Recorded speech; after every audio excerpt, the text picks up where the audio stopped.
Here's how I do stretch and folds for my baguettes. This is with ancient grains. I'm using kamut, spelt, and einkhorn. These are what I call clock stretch and folds, where you just go to the next number on the clock. If your dough was a clock and that was 12, this would be 1.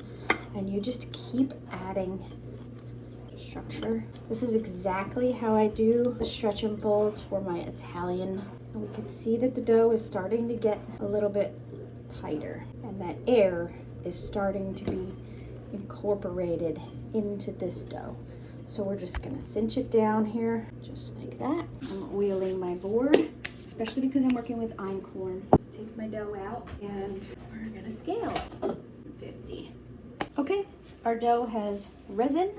I'm gonna use wet hands, and we're going to very gently pick up the dough and twist from the middle. And then you're going to pick up the dough very gently, twist in the other direction.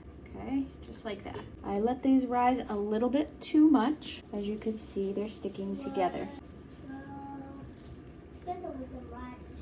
That's okay. This was my favorite result on the baguettes, was the twist. They worked out very well. Okay. I was just thinking of... If the dough starts sticking, just wet your hands. Okay. Now see here, I have a fatter end than at this end. If you need, you can displace the dough. Just slide it down a little until you get a somewhat even thickness. I like how this one's thicker in the center and more tapered on the ends. That's going to be very beautiful. I'm not going for perfection. I'm just going for delicious and functional. And here's our last baguette. I'm going to put the lid on this, let it rise for just a few moments before I bake it. Here's our last one. Now you could, if you wanted to, tighten this up by just pinching the dough together like this. Just like I would do for the Italian loaves. Mom, this can go inside there. Okay, I just pinch it together after it's risen. Hold it just like that.